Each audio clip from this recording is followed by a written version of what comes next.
Y ya yo corto lo que haya que arreglar y eso. Vale. Cordial saludo, mi nombre es Divine Mocón, estudiante del programa de licenciaturas en lenguas extranjeras con énfasis en inglés de la Universidad Nacional Abierta a Distancia. El día de hoy me encuentro con el profe Sergio Román, quien va a responder nuestras preguntas de la entrevista acerca de la docencia. Buenos días, profe, ¿cómo está? Muy buenos días, bien, gracias. Sí, profe. ¿Cuál es tu filosofía educativa? Pues mi filosofía es básicamente siempre estar en constante diálogo con los estudiantes, de tal manera que se empiecen a establecer lazos de confianza y el aula se vuelva un espacio de mutuo acuerdo, es decir, que los estudiantes tengan la posibilidad o siempre tengan la confianza de dirigirse al docente, en este caso pues a mí, para contarme sus dificultades frente al entendimiento de lo que se pueda presentar digamos, en este caso de la asignatura. Entonces, si yo no sé, genero esos espacios o esa filosofía, como por decirlo así, de confianza, pues el estudiante siempre va a estar allá relegado, esperando a recibir un conocimiento que tal vez se le dificulta, y en ese caso pues el proceso de enseñanza aprendizaje pues no va a ser asertivo y por lo tanto pues no estaríamos logrando realmente el objetivo, que es que ellos aprendan para la vida. Ok. Segundo, ¿cuál es el objetivo al que quiere llegar con sus estudiantes? El objetivo es que ellos vean siempre que lo que uno quiere enseñarles sea siempre valioso, independientemente de que sea aplicable a corto y mediano plazo, básicamente. Porque ellos siempre ven esa partecita de lo voy a aplicar ya, lo voy a aplicar mañana, lo aplico cuando salga. Entonces muchas cosas que uno les enseña realmente es más para que tengan herramientas para la solución de problemas. Entonces el objetivo es que ellos siempre vean que uno les está brindando esas herramientas para que ellos puedan desenvolverse en el mundo real, como en la resolución de problemas. Okay. Como profesional de la educación en pleno 2023, ¿a qué retos se enfrentan en el aula de clases? ¿O se han enfrentado? Los retos, pues hay el interés y el interés asociado a las tecnologías, pero no en su aplicación como enseñanza, sino en esas herramientas tecnológicas como el celular, tablets, o en este caso pues más que todo el celular, que son los que tienen el acceso a que podamos articular muchas temáticas, muchos conceptos, asociarlos a esa tecnología. Digamos que no sé si se podría decir que afortunadamente pues aparece lo que es la pandemia y permite que estas herramientas el docente se vea, por decirlo así, entre comillas, obligado a articularlas dentro de su proceso de enseñanza. Entonces fue un reto articular esas dos cosas y buscar herramientas que me permitan engancharlos a ellos de la manera más eficiente y por supuesto pues que la cuestión sea de que ellos aprendan. Entonces es ese reto, encontrar esas herramientas tecnológicas que permitan asociar mis conceptos y que por supuesto que yo las sepa manejar adecuadamente para que se pueda dar un buen proceso. Sí, eso le iba a preguntar acerca del tema de la pandemia aquí, cómo había afrontado la situación. Listo. Como futuros docentes, ¿qué elementos nos recomienda para la programación de nuestras clases? Un plan de trabajo en el aula de clases, diario, mensual, semanal. Pues eso va ligado en ese caso pues muchas veces también al colegio, depende cómo sea el colegio que le pida a uno, por decirlo así, una planeación y eso está, es que digamos que dentro de las políticas, pero ya llevándolo a un ámbito más personal, Depende cómo, sí, cómo inicias con los chicos, cómo los empiezas a tener en cuenta, cómo los conoces y de acuerdo a eso tú vas cuadrando tus dinámicas de clase. No sé, un ejemplo, el colegio te puede poner una planeación por periodo, por bimestre o por trimestre, como sea, o semanal. En mi caso es por periodo. Sin embargo, pues al conocer a los chicos, uno va adaptando esa planeación de acuerdo a las necesidades del grupo, porque pues el grupo no todos los días está en la misma disposición, o si yo llego con unas herramientas a un grupo, pues ese grupo las recibe muy bien y voy con las mismas herramientas a otros grupos y de pronto la dinámica no se adaptó. Entonces uno va haciendo esos pequeños ajustes de acuerdo al grupo que uno tenga. Es entenderlos, las dinámicas de cada, ellos tienen sus problemas, ellos tienen sus dinámicas sociales dentro del mismo y a veces están dispuestos a una clase o a veces no. También no, también tienen la disposición frente a uno, frente a si el tema es fácil o difícil, son muchas dinámicas y que eso, digamos que en el día a día tú vas ajustando, vas pequeños, pues con este grupo me funciona de pronto más aplicar esto, de pronto puede ser más simple lo que tengas que aplicar y ellos lo manejan bien, o puede ser algo más complejo y eso todo el día a día tú lo vas desarrollando. Entonces tú ya sabes que tienes un grupo de estas características donde les gustan los efectos visuales, y hay otros grupos que les gusta más la parte práctica, es decir, llegar de una vez a ejecutar. De acuerdo como a los chicos se acoplen también como a docentes. Exacto. Ok, listo. ¿De qué manera mantiene motivados y concentrados a sus estudiantes? Pues siempre es entablando una conversación muy natural con ellos. Pues no saliéndome un poquito de los tecnicismos que necesita a veces el concepto que uno está enseñando, o los conceptos o la teoría.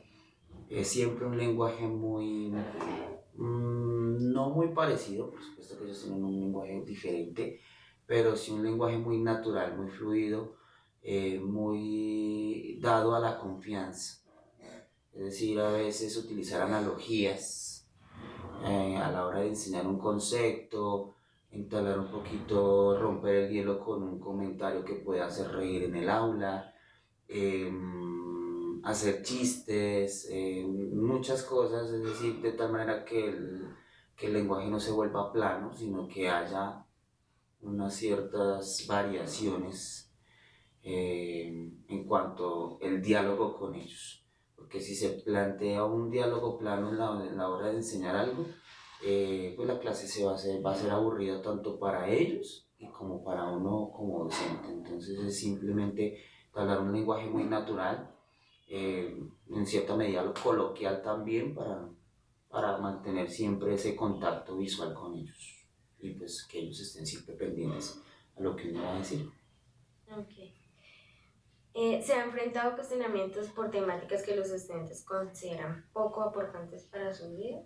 Por supuesto, eso creo que siempre ha sido o siempre va a ser para todo docente ese cuestionamiento de ellos del para qué me sirve eso.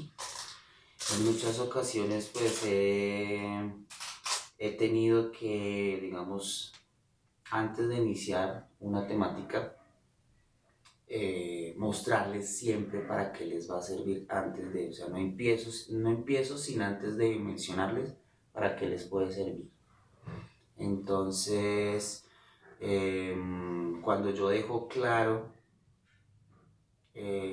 cómo les va a servir, qué lo pueden aplicar, a veces esa forma de aplicar, no sé, mi disciplina, ellos no la van a estudiar. Un ejemplo, van a salir, van a estudiar otra cosa totalmente diferente. Entonces siempre es el cuestionamiento, ¿y eso para qué me va a servir si yo voy a estudiar X o Y carrera? Entonces, uno de los primeros parámetros que yo les digo antes de, independientemente de lo que no vayas a estudiar lo mío, eso es como ir al gimnasio. Cuando tú vas a un gimnasio estás haciendo una serie de rutinas para ejercitar algo que tal vez cuando salgas de ese gimnasio pues de pronto no lo vas a usar. Es decir, por ejemplo, un ejercicio repetitivo de cuclillas. Tú en la vida real no vas a estar a cada rato cuclillándote siempre y cuando tu trabajo no lo demande. Entonces, ¿para qué te concluyas cada 10 minutos en el gimnasio? Primero, un aspecto físico, ¿cierto? Pero también para reforzar esa parte del músculo. Entonces les digo que a veces se plantean problemas desde las diferentes asignaturas para que ellos salgan a la vida real y puedan desarrollarlo. Entonces, si ellos no desarrollan esas habilidades de interpretar, de tener varias herramientas para solucionar problemas, pues entonces pues ellos no van a ver la importancia. Entonces siempre parto de eso, de que ellos vean que están ejercitándose su cabeza para que ellos puedan salir a solucionar cualquier tipo de inconvenientes, y ahí empezamos la clase y ya los chicos están un poquito ya listos, ya sabemos. Sí, ya como que tienen una percepción de lo que van a estudiar. ¿Considera que las generaciones actuales tienen una mayor o menor disposición a aprender en la escuela que las generaciones anteriores? Sí, pues depende del contexto, depende, porque digamos que en Colombia se puede dividir en dos contextos, el contexto privado y el contexto público. En el contexto privado, muchas veces ya los chicos saben que si pues, tienen todas las herramientas, todas las posibilidades, tienen, digamos, los recursos, y pues las instituciones pues también, y ellos saben que eso les va a permitir, la educación en su colegio les va a permitir primero entrar a una universidad que ellos quieran, sin ningún tipo de límite, es decir, que la universidad les va a abrir espacios a unas buenas universidades, y por supuesto y que va a permitir de pronto a seguir el negocio de la familia, a gerenciar. Entonces ellos saben que dentro de la educación es importante eso. Dentro del contexto público pues ya hay que mirar que son muchos factores que pueden incidir en que un chico quiera o no estudiar o ver importante eso, que es de pronto también querer salir, entrar a una buena universidad, y por supuesto pues salir un poquito de las dificultades económicas que tengan, y entonces ver en la escuela esa oportunidad de empezar a tener esas herramientas. ¿El plan de estudios se ve afectado por la baja motivación de los estudiantes? Sí, lo que te comentaba anteriormente, el plan de estudios pues se va modificando, también depende de la política del colegio, de lo que ellos quieran, de los resultados que se vayan viendo año a año. Entonces a veces se generan esas modificaciones donde se intenta mostrar temas que a ellos más les interesen o que les puedan servir, y ahí es donde viene el juego de las interdisciplinaridades. Dentro de la interdisciplinaridad se empiezan a hacer modificaciones en cada una de las asignaturas, temas, para articular varias asignaturas, para generar también más interés en los chicos, y por supuesto pues que el plan de estudios no sea muy lineal, sino que también el plan de estudios se vuelva más dinámico y visto desde diferentes áreas. Okay. ¿Qué características se deben tener al momento de enfrentarse a un salón de clases donde los estudiantes son poco atraídos por una metodología de aprendizaje didáctica e interactiva? En ese caso, lo que te comentaba, igualmente es entablar una buena relación. A veces la materia no se ajusta a lo que ellos van a ir a estudiar después, posteriormente, o lo que tienen proyectado medianamente en su vida. Es siempre mostrarles la importancia, siempre llegarles con un lenguaje muy cómodo,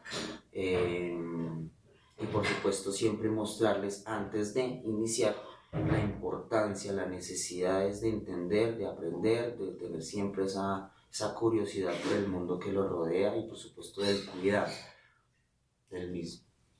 Okay. ¿Qué práctica innovadora y didáctica representa mayor importancia en su proceso de enseñanza? Las herramientas, las TICs, básicamente se acoplan muy bien, el uso de presentaciones, de simulaciones, digamos herramientas ofimáticas muy convencionales como el Excel, que permiten que el estudiante cambie, digamos, esa mentalidad de pronto estar escribiendo en un cuaderno, de estar de manera plana, esas herramientas dentro del aula funcionan muy bien porque cambian el contexto y pues también permiten a ellos ver que el celular no simplemente se centra en una herramienta de entretenimiento, sino pues que también es una herramienta que les puede ayudar a ellos a aprender. Entonces, ese involucrar esas herramientas en el aula también rompen el hielo y pues hace que la clase sea más dinámica y más Sí. más llamativa. Yo recuerdo que también pues una de las formas que los profesores como que atraían que nosotros fuéramos, como que nos interesáramos por un tema o algo así. También recuerdo que pues en mi caso nos sacaban, digamos, por ejemplo, en la zona verde a hacer la clase. O por ejemplo la biblioteca. Entonces ya hacía que como que no siempre fuera en el aula de clase, sino el entorno cambiara un poco. Y así siento que a veces también nos motivábamos como por interesarnos por una clase. Claro, por supuesto. Entonces, en ese caso, pues ellos también a veces le hacen a uno los comentarios, venga, profe, hagamos otra cosa, vamos a tal lado. Entonces, bueno, depende también su planeación, pues usted mira cómo se ajusta. Pero a medida de que esas solicitudes se vuelven como constantes, pues uno empieza a modificar ciertas dinámicas de algo que ya tenías planeado. Entonces, pero bueno, sería interesante de pronto utilizar el otro espacio que tenga el colegio para enseñar lo mismo. Entonces ahí es cuando tú también empiezas a modificar cosas que se pueden ver en la planeación de clase, a diario, semanal. Entonces tú lo tenías planeado, no sé, esta vez necesito que los chicos se organizaran de esta manera, pero bueno, ¿por qué no podemos salir a hacer en eso un espacio, en un laboratorio, biblioteca, un espacio? Okay. Desde su punto de vista como educador, ¿existe una práctica educativa usada por años que considere obsoleta? En ese caso, pues eso varía mucho en la población, mucho de la temática, digamos que las pedagogías y todas las teorías que se hacen desarrolladas desde el proceso de enseñanza-aprendizaje son moldeables, son algo que no puedo decir, hay que quitar esta, hay que dejar la otra. Obviamente eso resalta y depende de la personalidad de cada docente frente a su área y también del área que esté enseñando. El conductismo, por ejemplo, no lo puedo dejar de lado de pronto en primaria, porque son chicos que no quiere decir que lo tenga que usar siempre, depende de la clase y depende de lo que yo quiera hacer con los chicos. En primaria uno como ser humano siempre está recibiendo estímulos y como a esa edad uno todavía no tiene las suficientes herramientas para criticar el estímulo, pues uno piensa que el estímulo entonces una respuesta positiva, respuesta negativa. Entonces lo único que podemos hacer es si me hace daño o no. Entonces estímulo, respuesta, los niños se basan mucho en esos estímulos y respuestas, obviamente respuestas positivas, que en este caso pueden ser notas, caritas felices, una felicitación. Entonces ahí habría esa partecita. Ya cuando son grados más grandes, ya mayores, el bachillerato, ya por ejemplo en la universidad, ya somos capaces de criticar el estímulo. Ahí sí, ¿y en qué es criticar? ¿Para qué me sirve eso?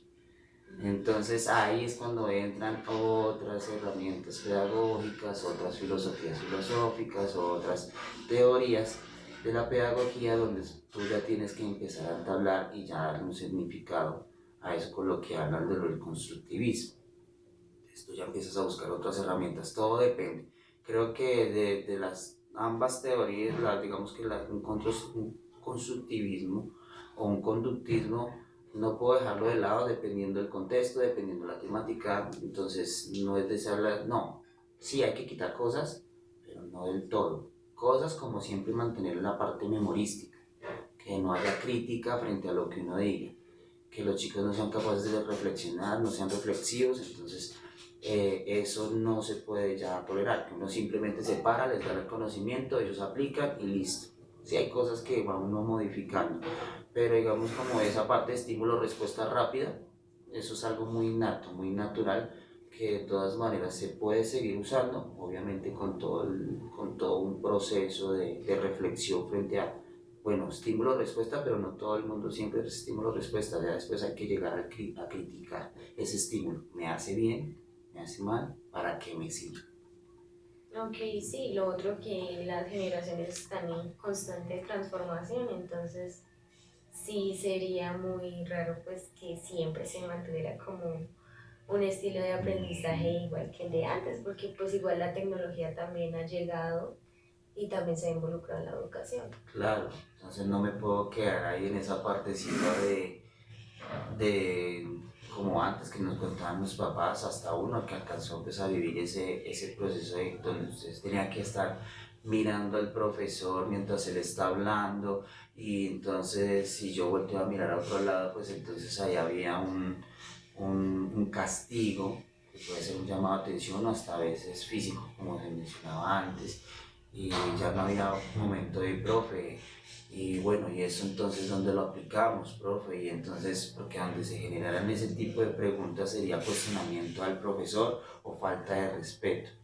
Entonces, pues eso ahorita en una generación, hoy no se puede tolerar eso, pues dado al cambio del planeta como tal, donde necesitamos personas que critiquen, pero que lo hagan obviamente criticando, pero que aporten a la resolución de problemas actuales. ¿Qué métodos de evaluación del aprendizaje o conocimiento adquirido aplica actualmente en sus estudiantes? Digamos, la evaluación también es muy mundial, eso depende también de la población que se tenga, depende del ritmo que haya dentro de las sesiones de clase. Entonces pues las clásicas, la de generación de pruebas escritas, es decir, problema, solución, como los llamados quizzes, las evaluaciones común y corriente, conocimientos, aplicación de conocimientos, opciones ABC.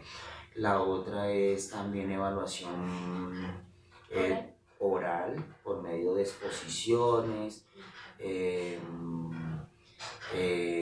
sustentaciones de uno que otros puntos, análisis de una pregunta-problema, análisis, toda la construcción del análisis, discusión de esa pregunta-problema y por supuesto posterior sustentación de esa pregunta-problema, digamos informes de laboratorio, informes de una práctica que se haga, son muchas más cosas que se puedan generar dentro de la evaluación, pero ahí sí hay que hacer la salvedad de que hay que utilizar varias herramientas. No me puedo quedar en la simple evaluación como la escrita o memorística. Okay. ¿Cree usted que la didáctica y la innovación están relacionadas o la considera un factor amenazante de la educación tradicional, teniendo en cuenta la virtualidad y el autodidactismo? No, todo lo contrario, pues eso es de cuestión de adaptarse. Es la adaptación y como mencioné anteriormente, pues la pandemia fue, en ese sentido fue buena en que, digamos, nos obligó a salir de la zona de confort y buscar unas nuevas herramientas para poderlas aplicar. Por ejemplo, ChatGPT en estos días. ChatGPT para muchos puede ser una amenaza, para otros todo depende de las reflexiones que se hagan en el aula. Si usted entabla unas buenas reflexiones en el aula, es decir, que no se centre en que ellos están allá y tú estás acá, herramientas como ChatGPT pueden servir, pero ¿cuáles reflexiones se hacen? Es decir, ¿cuál confianza tienes que generar con el estudiante? Es decir, pueden usar eso, pero eso funciona de esta manera.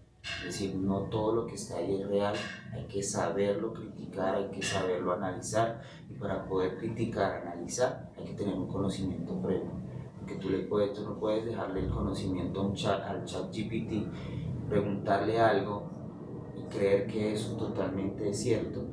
Y cuando nos damos cuenta y miramos, ya hacemos la consulta más específica en libros, pues nos damos cuenta que nos está diciendo mentiras en algunos casos, y eso es lo que tú le dices a los chicos. Utilicen esas herramientas porque estas llegan y yo no las puedo dejar de lado. Siempre tienen que estar, tengo que como docente saber que esas son herramientas que llegan, que en el momento puedan que causen controversia, pero que se van a quedar porque socialmente son muy bien aceptadas, y que como docente tengo que generar una buena reflexión y por supuesto, como se hizo en pandemia, buscar esa herramienta y ajustarla también a mis necesidades. Okay. ¿Por qué considera importante la enseñanza de un segundo idioma? Digamos que la enseñanza en el colegio que estoy es un colegio bilingüe, entonces se ha ido preocupando por involucrar la segunda lengua, en este caso pues el inglés, eh, dentro del proceso. Creo que el lenguaje, independientemente de cómo se desarrolle, en este caso pues en inglés o en español, pues es importante también en los procesos de cognitivos que tiene el sujeto como tal. Entonces, a veces se presentan dificultades en la lengua materna en el aprendizaje de un concepto, pero cuando van de la mano esas dos, digamos, esas dos formas de abordar el concepto, que en este caso es el idioma, pues la persona, en este caso el estudiante, se ve obligado a de pronto desarrollar más habilidades para poder comprender mejor el concepto. Es decir, es como decir a la persona, Mane, tienes que desarrollar más tus habilidades para poder entender los conceptos desde las dos miradas. Y por supuesto, si nos vamos más ya en la parte de reforzamiento cognitivo, eso. Pero si nos vamos más allá, sabemos que estamos en un mundo globalizado, donde en el caso de la segunda lengua se vuelve importante para comunicarse.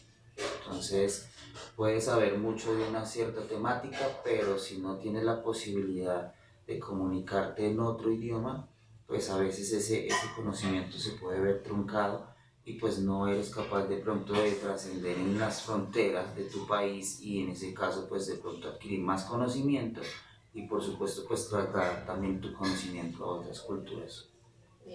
Listo, profe. Muchas gracias por su tiempo y por compartirnos su experiencia como nunca. Listo, con todo gusto. Muchas gracias.